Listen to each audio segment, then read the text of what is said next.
In fact, there's less on this one. Good evening, ladies and gentlemen. It's now 5:30, and I call this work session of the Burnsville City Council to order. Members of the public are welcome to attend in person. They can also choose to watch the meeting at burnsvillemn.gov/meetings or Comcast channels 16 and 859. The public can also participate through Zoom by joining us at zoom.us/join. More information is available on our meetings webpage and in the council agenda packet. So first up, we have Jared Shepard, our city attorney, is presenting. Good evening. Thank you, Mayor, members of the council. Let's see here. All right. So tonight I'm doing my quarterly legal update. The topic tonight is agendas and meeting management. This will be a fairly brief discussion. But just some kind of reminders for the council and for members of the public about some of the kind of the building blocks of council meetings. So you've actually seen this slide before, so the presentation tonight is a little bit of a mix between some city code requirements on our meetings as well as the open meeting law and some kind of Robert's Rules stuff. So again, there's three types of meetings that we have under state law: regular meetings. Notice is required. There's a regular schedule of those meetings, so you adopt that schedule. And when we have one of those regular meetings, then, and we'll talk a little bit about this in a minute, you can amend the agenda and kind of talk generally about anything that you want. Special meetings are meetings that are on an ad hoc basis. So when we do a special meeting, you're required to post written notice, the date, time, and purpose. And the important thing is, the purpose of the meeting has to be pretty specific. So once you post notice of that special meeting and the purpose within that special meeting, you can't add things to the agenda or discuss things outside the purpose of that meeting.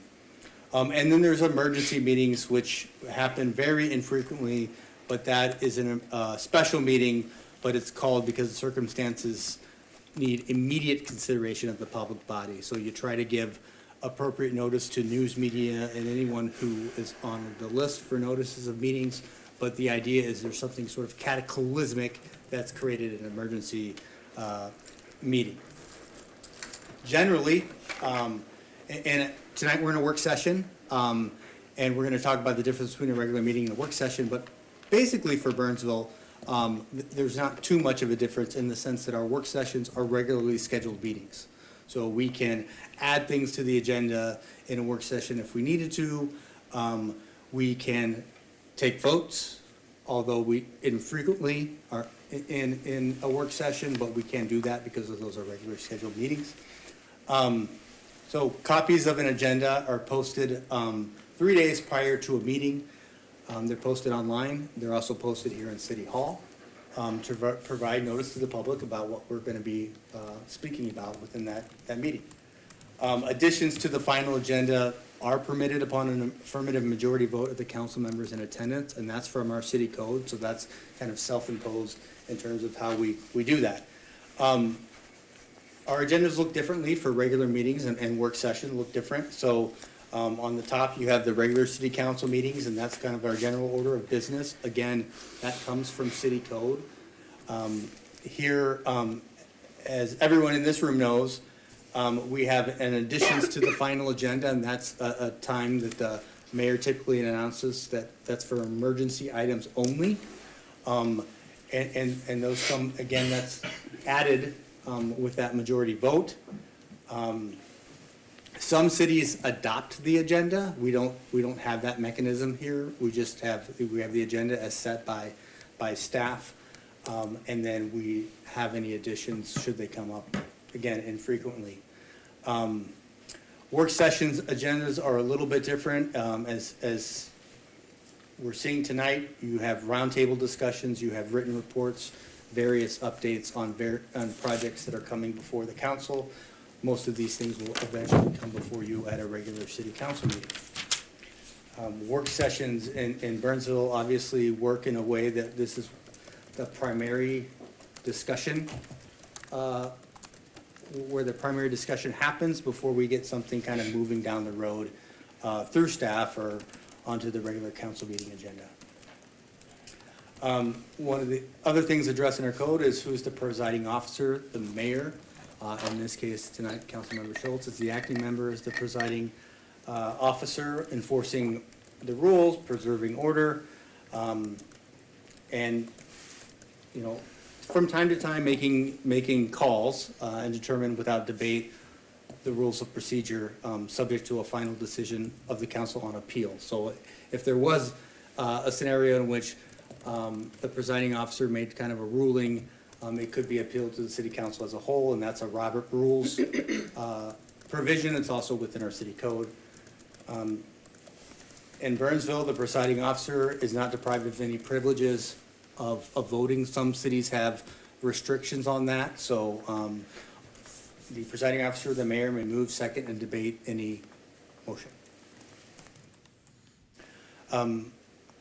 Minutes are how we record what happened in a city council meeting. So minutes are kept by the clerk, and in the absence of the clerk, the deputy clerk. If both were absent in a meeting, we would need to appoint an acting deputy clerk. Ordinance, resolutions, these are things that are not set out in full in the body of the minutes, but they are kept in the orderly course of business for access by the public in the city clerk's office. Minutes shall be in typewritten form and signed by the clerk. Obviously, every regular meeting, the council approves the meeting minutes from the last meeting.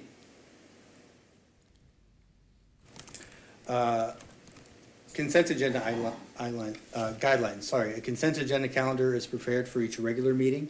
As you saw, that was on the list of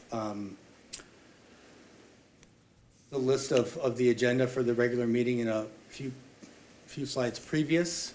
These are generally list issues to be acted upon by the council on one vote, one majority vote, not to be involved in any debate. That consent calendar is governed by policy. We have a policy on what gets in the consent agenda, and generally speaking, that is things like items coming from committees or commissions. That, as the council knows, if you have a unanimous vote from the planning commission on a land use item, that goes on the consent agenda routinely. It can get pulled off the consent agenda, of course, but we see a lot of our items coming from the planning commission are unanimous and they get on the consent agenda. Items that are bi-weekly, monthly, or annually repetitive items, those also fall on the consent agenda. Items on which staff has received previous advice from council. You know, from time to time, we have a land use issue where council makes the motion to bring back findings for a particular approval or denial, and that could go back on the consent agenda if that were to happen. Items brought forward in accordance with other city code and adopted council policies and procedures. Generally speaking, the idea is to have stuff that's relatively uncontroversial and the general business that the council has to do every time, and then save the meatier stuff for the regular business items. Votes of members of the council by voice vote or any other manner in which we can signify the intention of the members. You know, sometimes we do a roll call vote. Obviously, with advances in the law with respect to remote meetings, we do roll call votes when we have a member attending remotely. Generally speaking, majority of all members of the council are necessary for the approval of an ordinance unless a larger number is required by state law.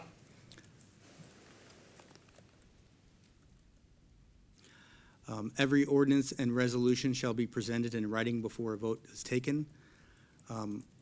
All motions shall be stated in reasonable completeness before they are submitted to a vote by the presiding officer and shall be recorded in the minutes. Obviously, we work to try to make motions as clear as we can. You know, the title of this slide is Ordinances, Resolutions, Motions, and Petitions.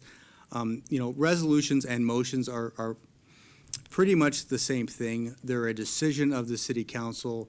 There are certain types of issues that require resolution by state law.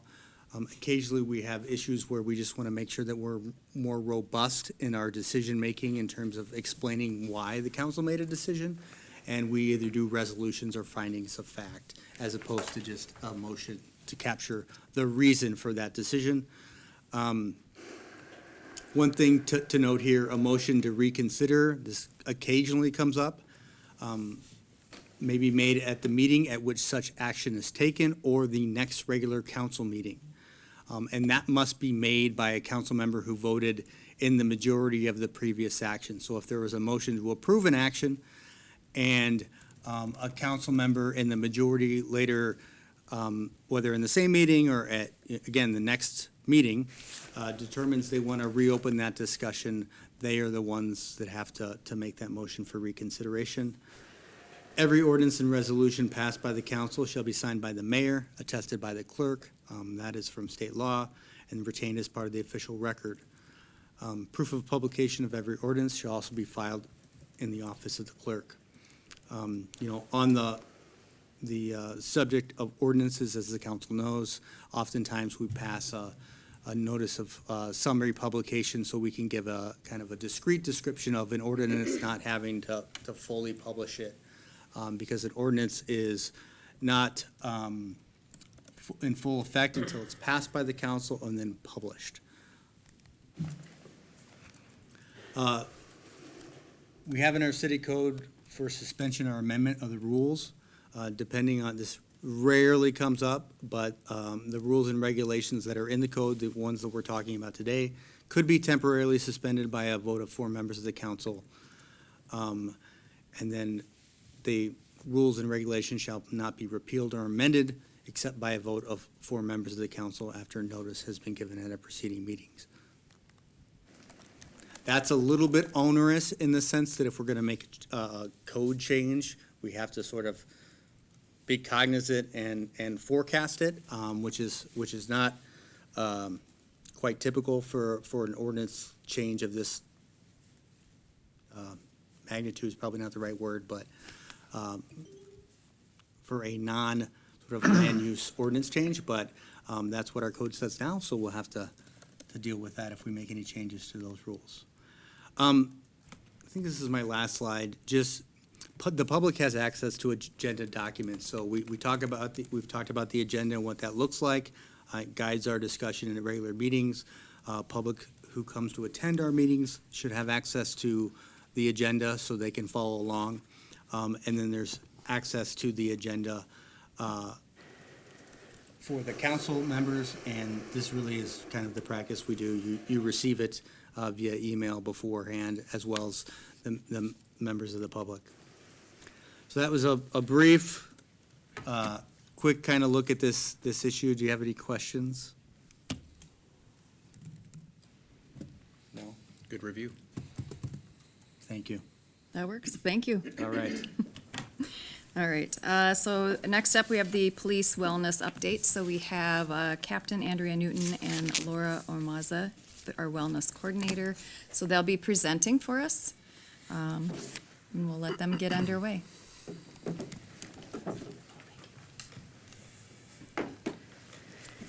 Good evening, Acting Mayor, members of the council, staff. I'm excited to introduce you to Laura Ormaza, who is sitting to my right here, our Police Department Wellness Coordinator. Laura joined our team in April of 2024 from California and brings a wealth of valuable experience and knowledge to the city of Burnsville. While she most recently worked in California, she grew up in Minnesota, and so we're excited to welcome her back to the Midwest and just really excited to have her part of our team. During her 9 months of working here with the city, Laura has reviewed our wellness initiatives and has taken a strengths-based approach to the program by focusing on what we are doing well. She will talk with you tonight about the program, her background, the realities of law enforcement wellness initiatives, and the impacts, our approach as a police department to wellness, our progress, and the benefits to the city and the community. Laura's thoughtful approach to program development speaks to our strategic priorities of safety and organizational culture. And with that, I will turn it over to Laura. Thank you.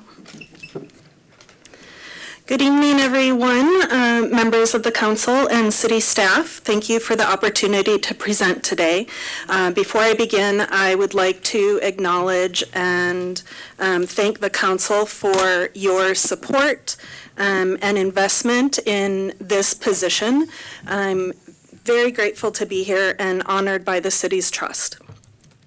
Moving into tonight's presentation, I'd like to begin with a sorry, looks different there. A brief overview of my background here. Sorry about that. My background provides a clinical foundation for my work as a wellness coordinator. My role here is to sustain and strengthen an already high-performing organization through evidence-based and data-driven programming, services, and initiatives. I'm a licensed independent clinical social worker and also have a Master of Public Health degree. My clinical training has focused heavily on trauma, anxiety, grief, and suicide prevention, including focusing on suicide prevention, intervention, and postvention. Over the past 15 years, I've worked across clinical, healthcare, and community services in a variety of roles, including therapist, training coordinator, clinical director, and consultant. Much of that work has involved supporting individuals who regularly encounter high levels of stress and trauma. A significant portion of my career has focused specifically on first responders, military veterans, and individuals who have experienced profound loss or traumatic events. Through that work, I've developed a specialized expertise in first responder health and wellness. In addition to this background, I'm also a registered yoga teacher, which allows me to incorporate evidence-based approaches to stress management, resilience, and recovery. Together, this combination of clinical training, a public health perspective, and direct experience working with first responders provides the foundation for building a comprehensive and sustainable wellness program within the department. So let's review some of those realities that were mentioned about law enforcement. While my background provides the clinical foundation for this work, the reason that this role exists is because of these unique realities in the profession. Law enforcement is one of the few careers where repeated exposure to trauma, high stress, irregular sleep, and life-threatening situations is just simply part of the job. Because of that, we see measurable impacts on both mental health and physical health across the profession. Research consistently shows elevated rates of PTSD, depression, and suicide among law enforcement officers compared to the general population. We also see higher rates of cardiovascular and neurological disease, which are strongly linked to the chronic stress and long-term exposures to high-intensity work environments among first responders. Shift work and overnight schedules also contribute to significant sleep disruption, which increases risk for sleep disorders and compounds both the physical and mental health impacts of the job. Finally, the demands of the profession often extend beyond the individual officer, contributing to higher rates of divorce and family conflict. These challenges are sometimes referred to as the hidden costs of policing. Not because anyone is doing anything wrong, but because they are natural consequences of a profession that routinely asks people to operate in extremely difficult situations. Taking care of people who take care of our community isn't just a wellness initiative, it's a public safety investment for the city. These realities, as we continue to look at them, help to illustrate the hidden costs that show up over time. From a mental health and emotional health perspective, research consistently shows that rates of PTSD and depression are more than twice that of the general population. This reflects the cumulative repeated exposure to traumatic events that officers experience throughout their decades-long careers. We also see this reflected in national and local suicide data. Nationally, suicide is currently the third leading cause of death among law enforcement officers, with an average rate of about 21.4 per 100,000 persons, compared to a rate of 13.9 per 100,000 in the general population. Like many professions that regularly encounter trauma, like healthcare professionals, military veterans, law enforcement carries increased risk for stress-related injuries, which is why proactive wellness programs have become an important part of modern policing. These pressures also extend beyond the workplace, which contributes to higher rates of divorce and family conflict within the profession. When we look at physical health data, we see a similar pattern. The cardiovascular disease that is rampant is the leading cause of death among law enforcement officers, while cancer is the second leading cause of death, largely due to irregular sleep patterns.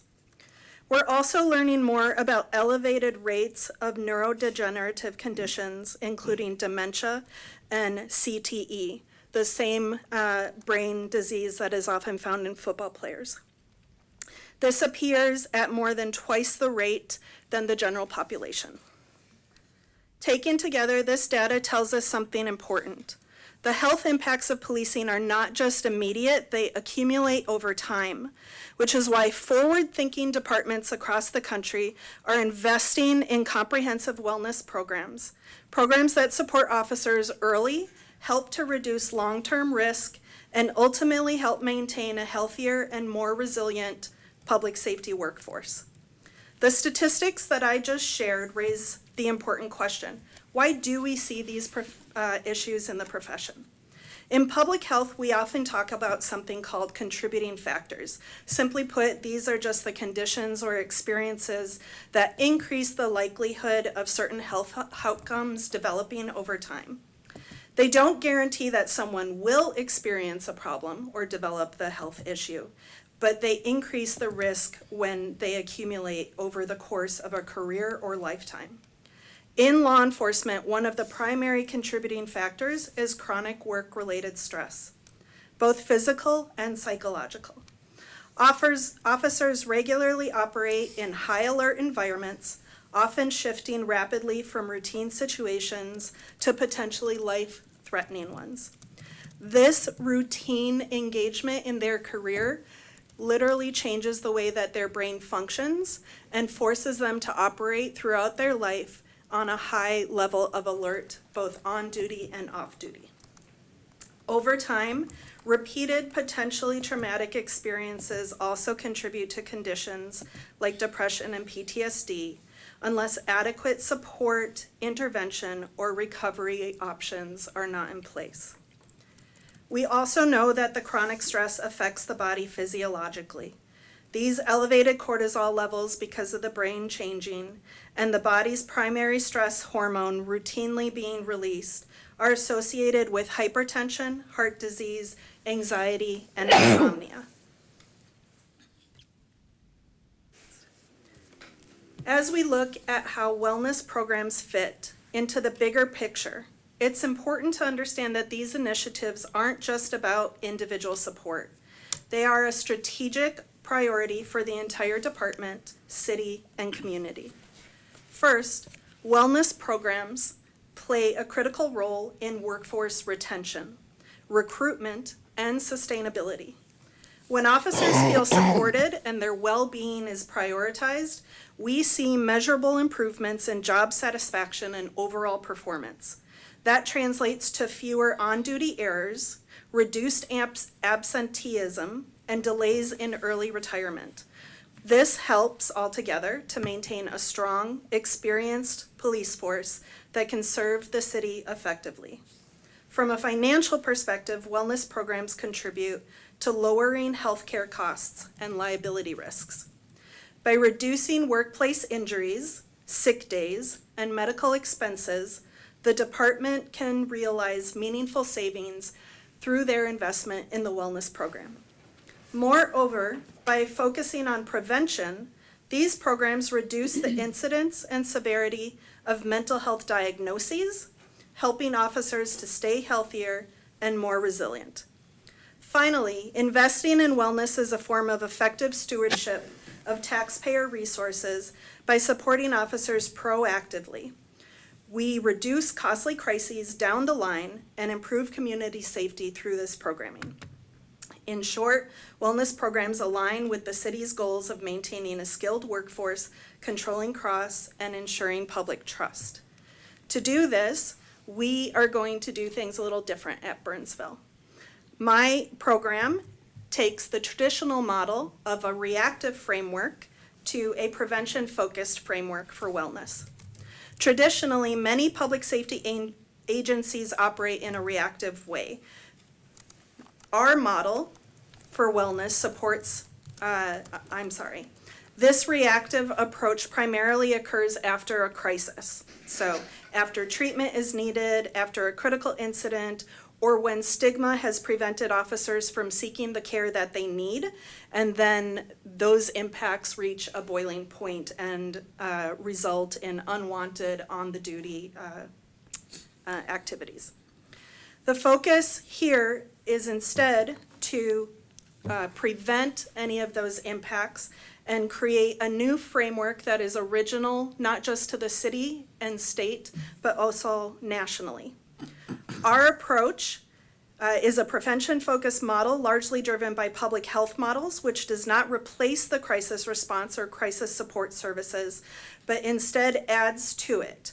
It goes further by addressing the everyday realities of the profession and addresses the gaps that are in between the high-stress experiences that officers deal with every day.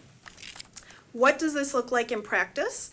It means building a level of understanding and awareness among all department members on the risk factors that their career presents to them, teaching coping skills, providing access to resources before any problems escalate, and normalizing the choice to seek care, whether that is scheduling a regular physical exam to prevent heart disease or connecting with a mental health professional before symptoms become severe.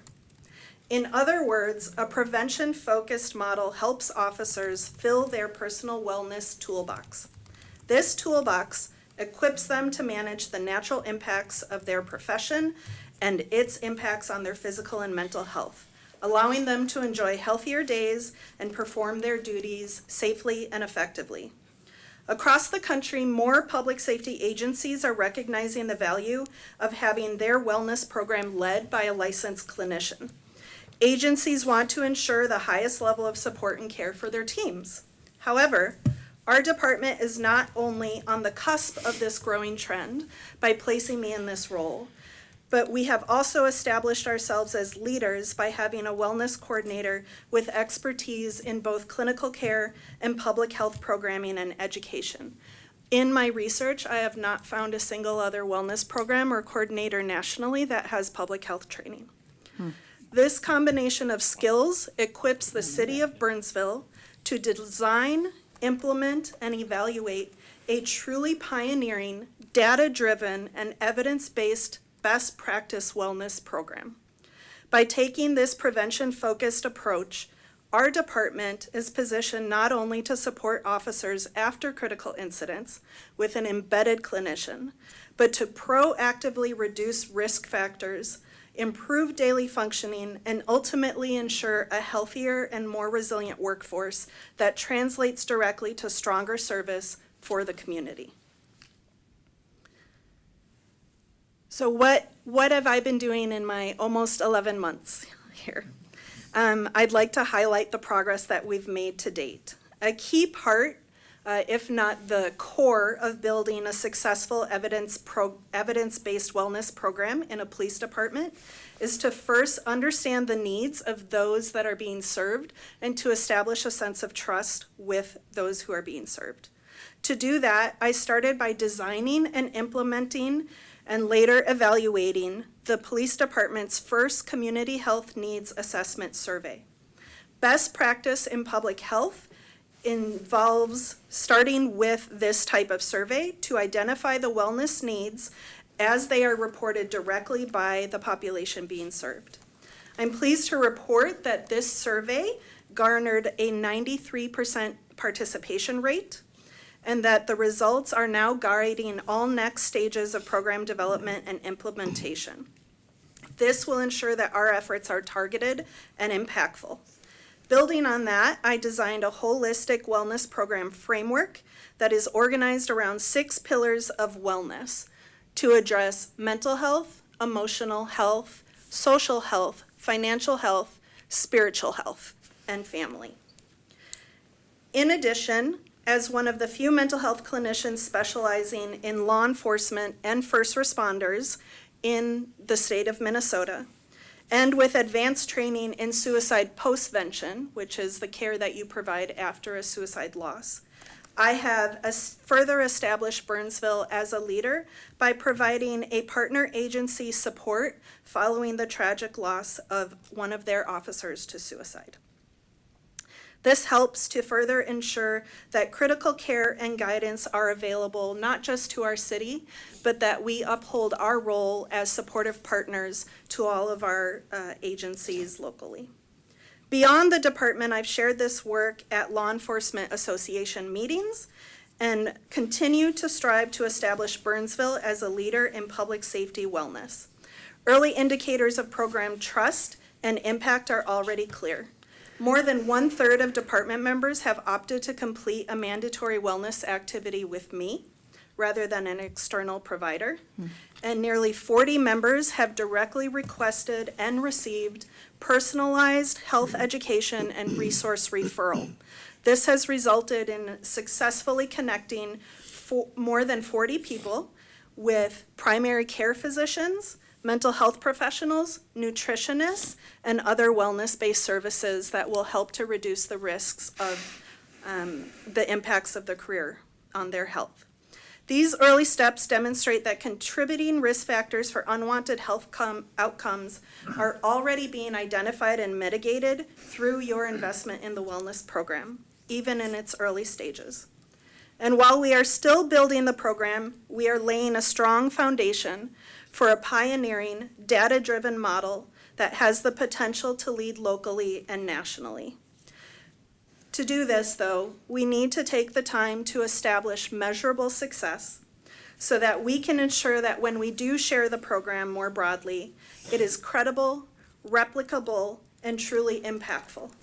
And based on the early engagement and trust that I've already detailed, with officers as well as partner agencies, we are well on our way to achieving that goal. The benefits to the city for all of this program is, at its core, building protective factors. This includes skills, resources, and supports that reduce the risks that I shared with you earlier. Chronic occupational-related physical stress will be addressed through a combination of health education, targeted program initiatives, and care navigation. These strategies will help officers to develop evidence-based stress management skills and to access the right level of care for their individual needs. Second, chronic occupational-related psychological stress will be addressed by having a licensed embedded mental health professional within the department. I'm available 24/7 for our department members. And with my clinical experience, I can provide both training, education, and evidence-based initiatives, along with immediate crisis response, both on scene and in the department when it is needed. Third, sleep disruption, which is common in shift work and law enforcement, will be addressed through education, skills programming, and initiatives to promote healthier habits. And lastly, the impact of potentially traumatic experiences will be addressed through a combination of the education, mental health support, and outreach initiatives that I've detailed. This will decrease stigma, normalize help seeking, increase access to community and agency resources, and provide one-on-one crisis support when needed. Altogether, these efforts foster and deepen a culture of wellness within the department, one that moves away from the traditional expectation of pushing through stress or trauma without support and quote-unquote being tough. Instead, our program creates a model where the wellness coordinator is an accessible, trusted partner, and where seeking help is not only accepted but encouraged. By addressing these protective factors proactively, we're not just improving the well-being of department members, we're also enhancing operational effectiveness, reducing the risk of costly health outcomes, and ultimately strengthening public safety for the entire community. The benefits to the city of those building protective factors that we're building integrate both public health education, mental health crisis support, and foster a workplace culture of wellness initiatives to benefit both officers and the community. Through practical skill building in stress management, mindfulness, and healthy lifestyle habits, officers are better equipped to manage the physical and psychological demands of their work. Having an embedded mental health professional also ensures that immediate access to crisis support and clinical consultation when high-stress situations arise is available. These efforts don't just help officers, they foster the culture of wellness across the department and inevitably to the community members that our police officers serve. In short, this program turns wellness into a larger strategic investment in both our people, the city, and the family members of everybody who works for the city. We have a forward vision. Next slide, please. Burnsville leading the way. Looking ahead, this wellness program is being designed in combination with not just the accomplishments that I've shared thus far, but also to position our city to meet the evolving wellness needs of our police department and serve as a model for other agencies to follow. By continuing to build a sustainable, evidence-based, and data-informed program, the City of Burnsville can expand services strategically while maintaining measurable impact. This will ensure that our police department stays at the forefront of best practices in officer wellness. In doing so, Burnsville demonstrates leadership, showing that investing in the health, resilience, and well-being of our police officers is not just beneficial to the department but to the community as a whole. In short, this program establishes a standard that others can look to while delivering tangible, lasting benefits right here at home. I look forward to building the program to meet all of these goals, to continuing to build the relationships with all of our police department members, both sworn and non-sworn, and to further establishing Burnsville as a leader locally, statewide, and nationally, and striving for the values that Burnsville stands for, including excellence. So that is my presentation. I'm open for questions. Thank you. Do you know how many sworn and non-sworn people do we have in our police department? We have 87 sworn, so we have 106 total employees, the rest are So non-sworn. close to 40% of that staff has come to you? Already, yes. That's impressive. I only started doing outreach for direct care about 4 months ago. Okay. That's really impressive. I just want to point out the uniqueness of this program. I knew it was pretty novel in the state of Minnesota, but it's actually unique across the entire United States. The data points to this department is in the top 5% of cities our size with this, and even beyond that, it refers to Minnesota Gold, that we have aspects of this program that is different from any other, with the availability and the normalization. The internal dog, like a lot of departments have therapy dogs for outside. Doc is an internal therapy dog as much as anything else, and then the pure support density is cited as very unique.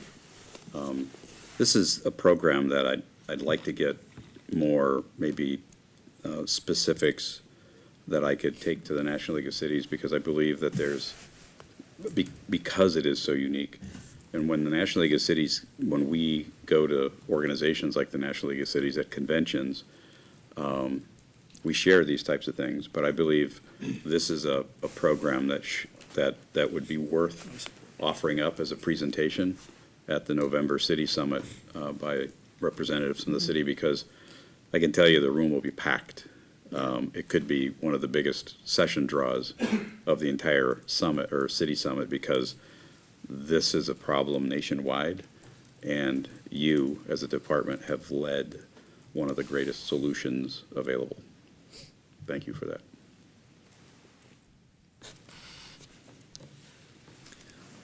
I would just echo everything that's been said. I'm very beyond proud. I'm not involved in the nitty-gritty here, but this is such an amazing program, and I kind of joked in our one-on-one that I wanted to gatekeep the crap out of this, but if something like this took hold in every department across the country, I think we could see a revolutionary change in policing across the country, and I think you should be very proud of the work that you've done here. This is really, really amazing stuff you're doing. So I'm very grateful. Thank you. Any other questions? Well, thank you very much for your presentation. I'm very excited about this program. I have long thought that it's been unacceptable that there's this idea that if you are in policing, there's just all these bad outcomes that are going to happen in your life and to your health and your mental health and your family, and that's just part of the job. So I'm very happy that our department and our city is not taking that attitude and saying, you know, we all agree, this is just not acceptable. We cannot have employees and place them in this type of environment, in this type of job, and then just say, wow, you know, good luck, that sucks. So, thank you very much. I really look forward to hearing more about the program as it's developing and the positive impacts it's going to have. So, thank you very much. Thank you. All right, we're going to go to item number 3, B2 District Zoning Code Amendment and the Automotive Sketch Plan Review for 14801 County Road 5. We have Travis Bistido, Deputy Community Development Director, is going to be doing the presentation. Thank you, Acting Mayor, council members. The purpose of tonight's presentation is to review a concept plan related to a potential zoning code amendment proposed by the developer, in this case, business owner Tom Boeser, to amend our B2 zoning code. Boeser Automotive has signed a purchase agreement for 14801 County Road 5. And is seeking to move their current business, which is located right off Highway 13 in Savage, to a new location in Burnsville. The site is currently an underutilized Shell station, but operates as a U-Haul rental facility and does some bait sales. The site is currently zoned in the B2 zoning district, which is neighborhood businesses, but automotive repair is not currently allowed within that zoning district. The site location here, it's kind of small on the map, but the site location is right at the junction of County Road 5 and Crystal Lake Road, and it's about an acre in size. Adjacent to the parcel are 3 residential properties to the east and south. And this map also depicts kind of the extent of the B2 zoning district, which is spread in a couple different locations across Burnsville. And it consists of 32 distinct parcels. So as you're aware, the concept plan review process, the developer comes to the city, submits an application for a concept review, and part of this process includes a brief presentation to council for your initial and direct feedback. Council provides policy level review of the individual project and has the opportunity to provide that feedback to the developer. So this is what Tom is proposing to do with the site. It includes a 7,000 square foot new repair facility. with 9 repair bays located indoors. They would eliminate the existing access off of County Road 5. So they'd be adding a new access point off of Crystal Lake Road, but the primary access would be from that existing location. So the application is proposing to amend the B2, and the B2 is intended to support neighborhood commercial centers, and staff are recommending the expanded use of the B2 as we believe it aligns with the intent of the B2, just that auto repair is not currently permitted. So we would just be amending that as a conditional use within the B2. Like I mentioned before, this extends all the way across 32 parcels located across the city, but all of which are kind of already located in these neighborhood commercial nodes. And like I mentioned, we believe this aligns with the intent of the existing ordinance.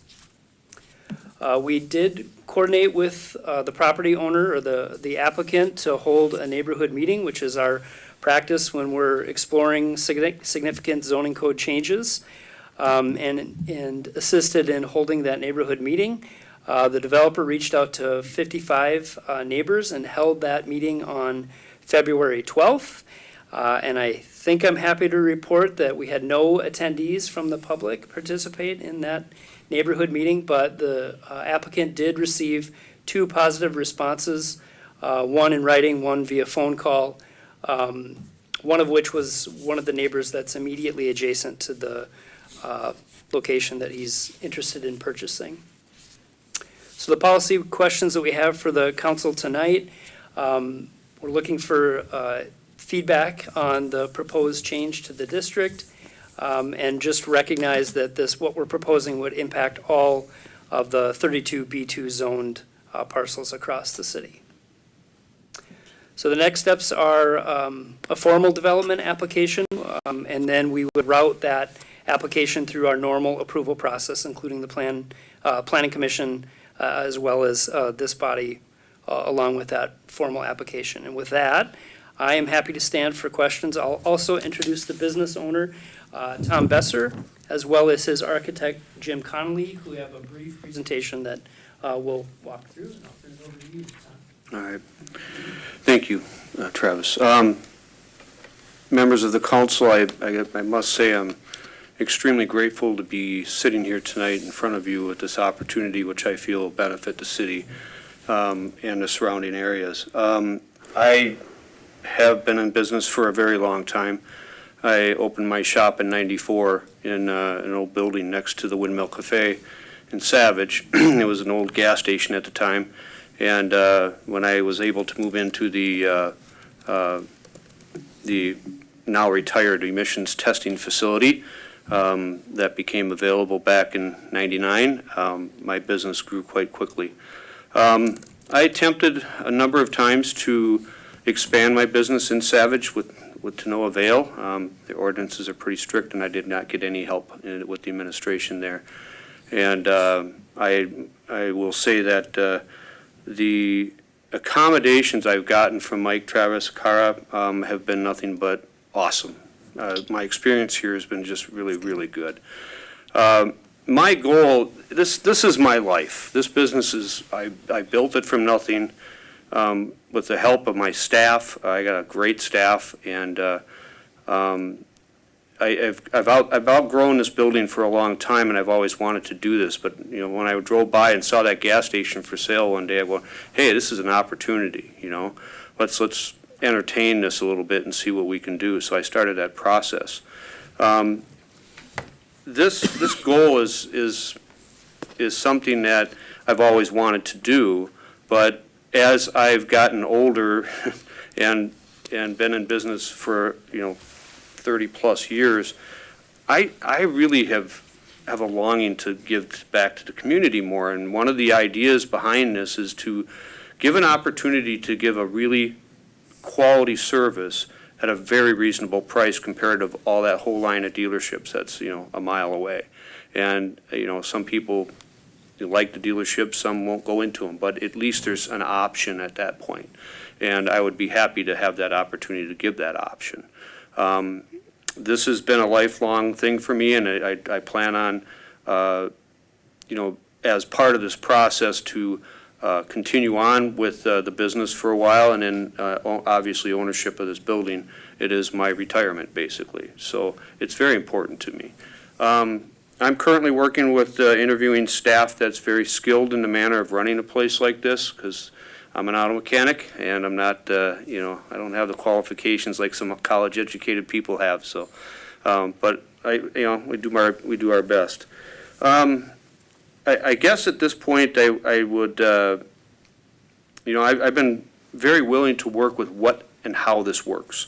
One of the things that we were thinking about and we've talked about with Mike and Travis is that I want to try to design a building that's interchangeable for other businesses, because this building is going to last a long time. It's going to way outlive me, all right? And so what can that structure be 30 years from now? Well, yeah, one of the ideas that Jim and I talked about is to, it's a fairly large shop area, 6,000 square feet. What can we do to make that completely open area? For a shop, it's easy. You bolt on some hoists to the ground and you run some electricity and air in there and you're good to go. But, if we can clear that out and make it some type of neighborhood grocery store or something like that 20, 30 years from now. So I want to design a building that's going to be useful for the future, as well as what is needed, what I feel is a needed service in that area. I don't have anything else really to that, but I'm really grateful for the opportunity for doing this. Thank you. Jim Connolly, APRO Development, thank you all for your time today, taking time out of your days to listen to us here. As we see on the screen is our site plan, and this is born from experience that we've had at APRO of redeveloping sites in Edina and Minneapolis, taking the older gas stations that had the pumps and a couple of service bays, and really doing that as a redevelopment, more geared towards removing the pumps and coming in and doing auto service. And one of the things we've heard in those communities is reducing the amount of doors, noise to the exterior, things of that fashion. So I think the next slide would show a floor plan. It shows really just an in and out sort of bay. We're not trying to line up 6, 8 service doors that could be open during the day, things like that. Really trying to be respectful of the neighborhood that we're in, knowing that we've got residential neighbors right next to us. And one of the best ways to be a good neighbor is to be a quieter neighbor. So with that in mind, that's why we've kind of designed a facility with less doors. And honestly, nowadays, most service techs want a little cooler environment, things like that. So having the doors closed, having air conditioning, the right amount of heat during the winter, things like that, is pretty important to the service technicians today and just employees in general, right? So that's a little bit of an idea behind the building itself and how it's put together. I think the next slide might be some elevations. We're really looking at really a precast concrete exterior. We just find the energy efficiency there is really, not only meets that model energy code that Minnesota has, but exceeds it in many cases. And then having a couple of different colors involved and heights of the building, things like that, to really break it up and make it as attractive as we can there. So there's a couple other views from various points around the site. And with that, I think that we can stand for any question or sit for any questions that you may have for us. Any questions? I'll just make a comment. Tom, I'm grateful for you for picking Burnsville. I know you had emailed back in August asking about this, and here we are. And so thank you for picking Burnsville to come. I'm very happy with the renderings and the plan here. This seems like a community type business that'll fit in nicely with the area. The current store there, I don't want to disparage it, but this will be a nice facelift for the neighborhood, and I would imagine the people living in the area would welcome it. And so I'm looking forward to seeing you more in the community, and assuming my colleagues are in favor of this, welcoming you with a ribbon cutting in a few months and moving forward, so. Thank you. We'll go there and then. I like this concept. I think I agree with you. I think it's an improvement to the area over there.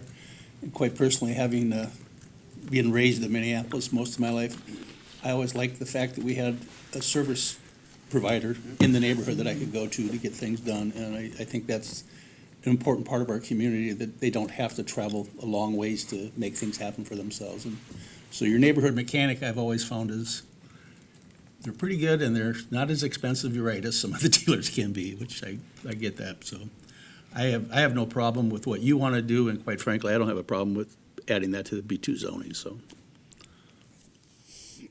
Ditto. Thanks very much for investing in Burnsville. We lose businesses between our suburban south cities. Some come in, some leave. It's always great, and we celebrate when we're able to win a business over. And I'm glad that you drove by that property and saw that sign. That's sometimes how things happen. We certainly appreciate and respect our neighbors in Savage. Don't understand why they didn't accommodate you, but we're happy that we are, and compliments to the staff for. We hear this over and over again of the quality of service and how business applicants, residents are treated when they come to City Hall and need help or need something, and it's a credit to the leadership, to Greg and the entire team. The culture here is exactly what you experienced, and we're very, very proud of that. But I love the fact that you are approaching this beyond your career. Like, you're building a building that not only fits the neighborhood, but can fit another use. When you decide that you're done, you hang up the wrench or sell all the toolboxes and stuff. But it's a great-looking project and property, and I agree, Councilmember Workman. I've rented a U-Haul, I've gotten gas, I've bought bait from that gentleman, and I've talked to him over the years since I first ran for council in 2006, and he's a great guy, and I always thought maybe his son or daughter, somebody would take over the business, but not so. So anyway, this is going to be a great-looking project, and I don't have any problem with changing our ordinance either. To me, in this project, it's like grandfathering in, because there's mechanic bays that have been there for 70 years or whatever it is already, and it's one of those things when it comes forward, you realize, oh, we don't allow that, right, in B2, and so it's really hard for us to predict, well, what could happen in the next 10 or 20 years by opening that door up. But looking at the types of businesses that are in B2, I have no problem with it there or anywhere else, right? So, thanks. Appreciate your business and investing in Burnsville. I forgot, I gotta mention one more thing. Tom, you originally had mentioned that you've wrapped the Zamboni at the ice arena for the last 20-plus years. About 20 years. So I might be hitting you up for Burnsville baseball sponsorship. I got to talk to Dean, see if I can keep my rates down with him over there. So he's been very accommodating over the years. I'll just say that much. The newest Zamboni we wrapped, I think, 3 years ago. It's an electric one out there. So, but yeah, I'm a little sad to see the hockey teams leave. And my daughter's the head coach of Kennedy High School's girls lacrosse team. And it incorporates Burnsville girls because there's no team here for that. But, that's something might change. Obviously, the name is a big hockey name, so that's why I did that a long time ago. But, I feel like I'm part of the community for a long time, but I've never been here, It kills me to see him wearing the Apple Valley colors every time I see him. Well, thank you very much.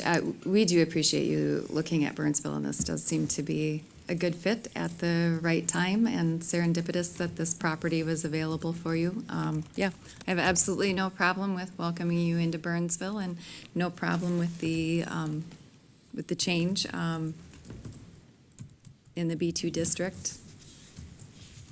Of course, I almost never have a problem with changes to any code or More flexible ordinances, right? Yeah, be honest. or any of it, because my view is once you buy the property, it's your property, and that's your property to do what you want with. So that's my minority view. But welcome, and we're very pleased to have you here.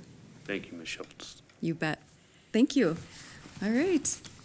We'll hit item number 4. Thank you all. Thank you. Thank you. All right, thanks again, Acting Mayor and council members. The purpose of this item is to seek your initial feedback on how the council would like to shape the city's 2050 comprehensive plan update. As you are aware, state law requires that the city update our comprehensive plan every 10 years. The 2050 update will begin in earnest in 2026, so we're kind of getting into comp plan season now, and run through 2028. And the purpose of updating our comprehensive plan is to ensure our city planning documents align with the broader metropolitan planning goals specific to our regional systems, primarily transportation, wastewater, housing, and our park systems. The Metropolitan Council issued system statements in the fall of last year, which are really kind of the high-level goals as to what we're going to need to align with as we update our comprehensive plan. We hired Stantec to review those system statements and identify any concerning issues that we should be mindful of as we step into working on our updated comp plan.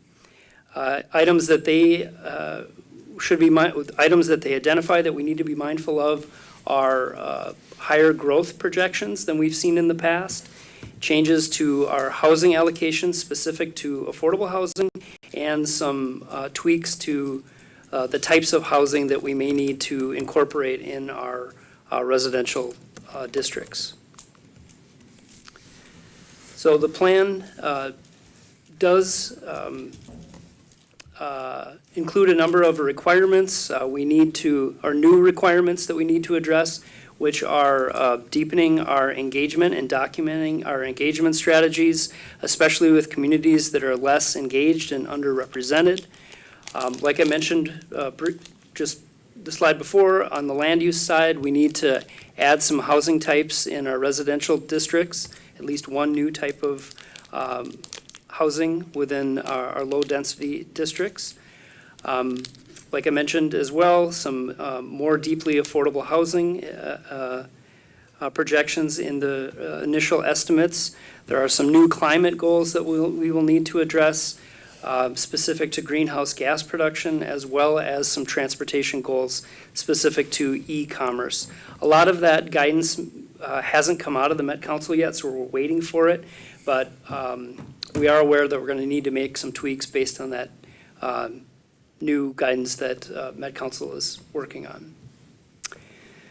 So the goals of our proposed plan for this go-round is to utilize the recent capital studies and policy frameworks that we already have in place. We're in a particularly good position to work on our comprehensive plan with the economic development strategic framework done, our parks master plan, our housing and commercial needs assessment, and sustainability plan. So we're hoping we can take those documents and roll that into the next iteration of the comp plan. We want our work to be grounded in real data and real market conditions, and we'll be leaning heavily on community input to shape some of that information. We also want to incorporate implementation steps into the plan, actionable, pragmatic, and realistic implementation steps, and ensure that we have regular and ongoing engagement with you all going forward as we build out this document over the next couple of years. So what does the timeline look like? Like I mentioned, the system statements came out in the fall. We'll be working to craft an RFP in the next couple of weeks, release that RFP in April, and identify a vendor to help us with our comprehensive plan, hopefully wrapping all of that up in 2029 with final adoption from the City Council and then over to Metropolitan Council. So our proposed approach and what we're looking for feedback on is that this go-round, we ensure that we meet minimum requirements and incorporate current policy direction from you all, recognize and incorporate all of that current work that we've been doing over the past couple of years. It's already done and ready to be folded into our comp plan. We're proposing to use the Planning Commission as the initial steering committee but aligning with the council and our community visioning project, which will be happening simultaneously. So we envision kind of checking in with the visioning project as our comp plan is moving forward at the same time. So the policy questions that we have is, do you support the proposed approach? And is there anything, any other things that we want to include in the outcomes for our 2050 plan? And the next steps are, we'll release that RFP hopefully in April. We'll select a consultant in June, and then we'll be regularly checking in with you all on some of those new issues and some of the more challenging issues, specifically around engagement, land use, housing, climate, and transportation. With that, we'll take any questions. I like the plan. I said this in our one-on-one, and I'll say it again. Can we strive to not just meet the minimums and get above that somehow? I don't think our goal to meet the lowest threshold is where we want to be as a city. Mayor and council, yeah, as we go, if you can just flip back to the proposed approach, it wasn't to be the only thing we're going to do. I think it was, right, as we just think about adding It's all in of these there, things, that we need to ensure we are meeting the Met Council's requirements. It's a requirement of state law. And as they communicate further with us how to comply with their requirements, we want to make sure that we're understanding of those and bringing those to the council for strategic discussion, aligning with your policy direction, the other plans, and the other work. So we don't expect this to be a check-the-box exercise, but to make sure that we're understanding those Met Council requirements and ensuring that they're incorporated into the plan. Thank you. Any other questions? Nope, just a few changes this time around. There's not much we can. No. I noticed in the housing units, just the number of affordable it's heavier at the 30% or below AMI. About the same for 31 to 50, but from 51 to 60% average monthly income, it does not recommend any, which kind of hits into workforce housing, which we have one project that's Yep. about to open, but that's, to me, a bigger need than what their formula points to. The challenge, I appreciate the question. The challenge is who pays for that deeply affordable housing? That 30% AMI requires a lot of subsidy, and Big, yeah. hopefully there'll be some additional resources in the future. But at this point, the projects that we see are at that 60% level typically. Sure. What And it other feels like communities as well. That's the last question that's being asked right now, is not here, but in St. Paul, is we need housing, so do we get to it through stripping local control, comp plans, but no funding mechanisms? Which I guess is a tale as old as time, but Yeah. we'll do what we need to do. Yeah, I mean, this doesn't say we can't accept a project that's at 61%. They're just saying, we recommend that, you've already met your need there. We want you to focus attention in these other, where there's no funding, so we'll see. I wonder what Lakeville's looks like. I would like to get a hold of their, Egan's got a lot of land too. yeah. I think this is a great first approach. Thank you. We can Works get for into me. the politics another time. All right, I think we're set on that. So those are all of the items that were for presentations. Now we have roundtable. So we need to schedule the council special work session for commission interviews. I'm gonna be out of here in So everyone less than an hour and a half. grab your calendar. Mayor Schultz, we have, in many years past, we have used that fourth Tuesday to conduct these interviews. Of course, we're open to other days that might be available. Would like to look at calendars and see what would be the best date. All right, so what date are you proposing? The date of Tuesday, May 26th would be the day after Memorial Day. Ugh, The day right after Memorial Day. It is. And that, we have many times had these interviews on that date. If that doesn't work for somebody, we can look for alternate dates, but that is the only Tuesday available for us in May. May 26th, did you say? yep, May 26th.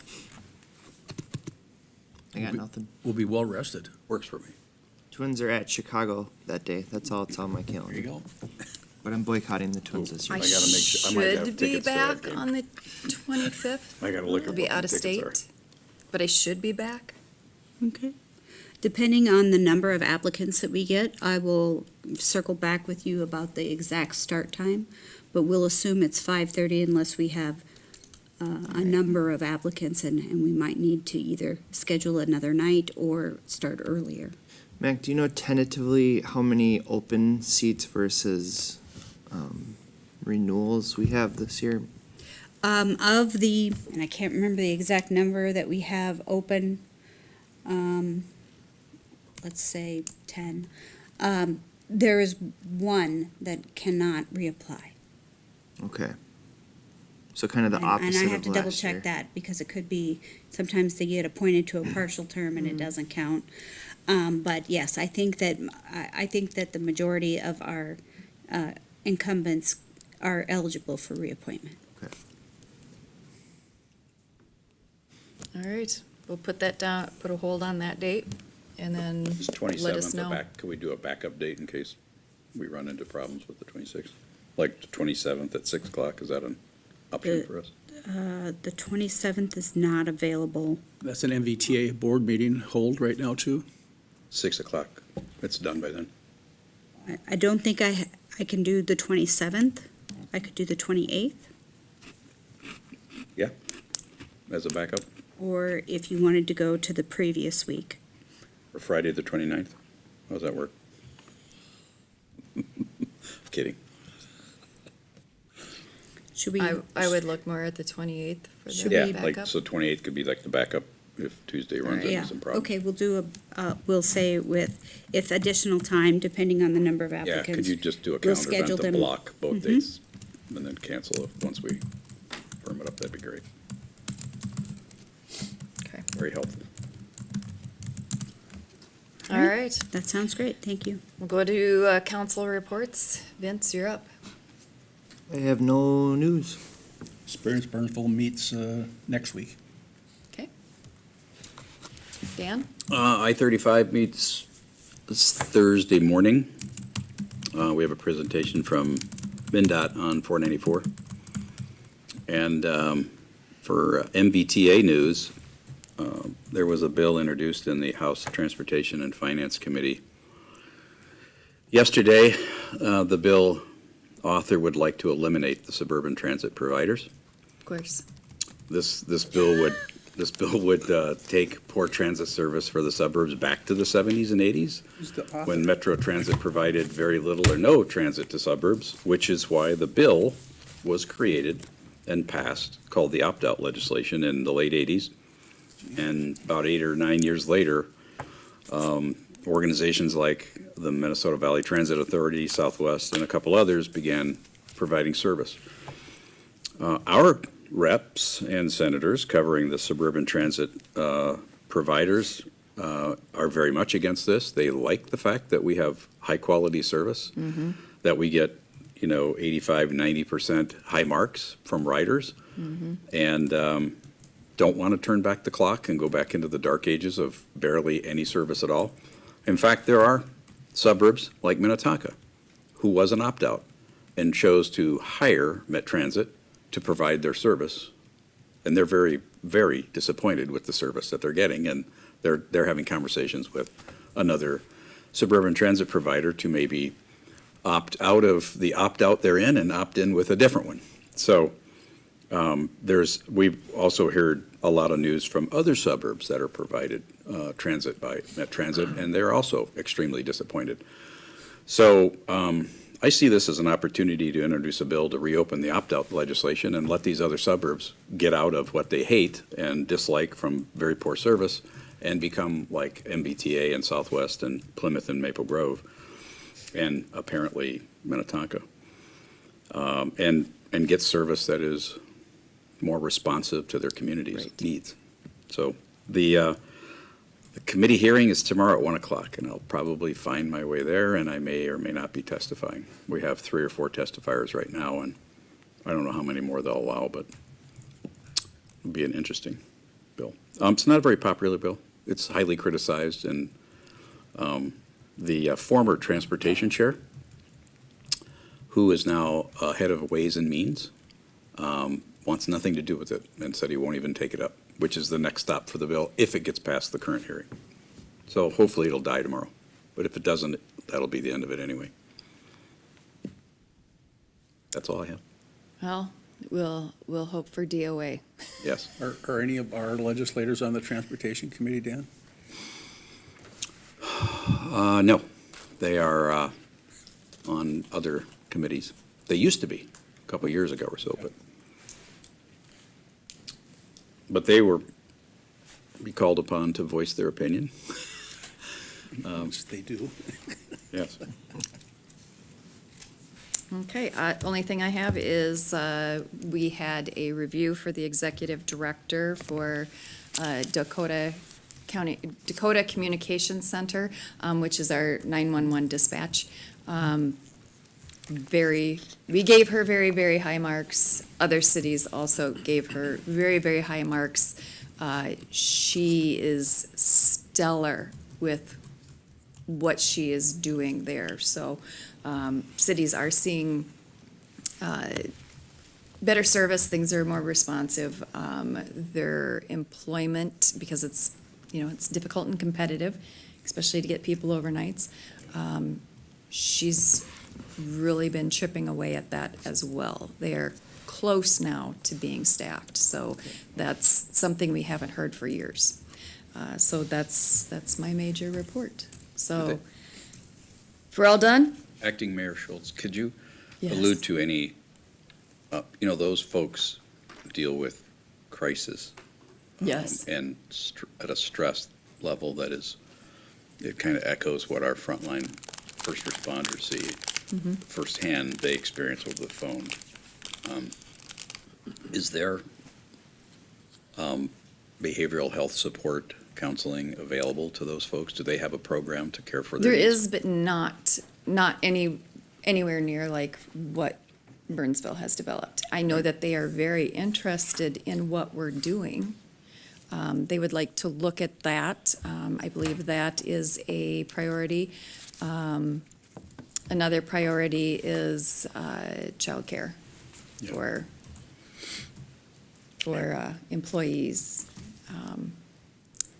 They've been successful in going to, which this was not a thing before, part-time employees. And that is something that they're offering to people who retired and want to come back. And I believe they're opening that up a little wider as well to people with experience who then want to be part-time. So, but yeah, the mental health, they're very interested in what we're doing and they want to hear more about that. And then I know that they're still investigating childcare options. Yeah. Yes, for two-parent working families or single dependent parents, daycare is the determining factor of whether they're going to be able to keep a job or not. It is. It's a big deal. And nighttime is especially difficult. Yeah. Yeah. Not a lot of, or school's not in session or, all of that type of thing. So, yeah, it's very challenging. All right. We're done? Adjourned by acclamation. We're out. Nice job. Hasta luego. Very efficient.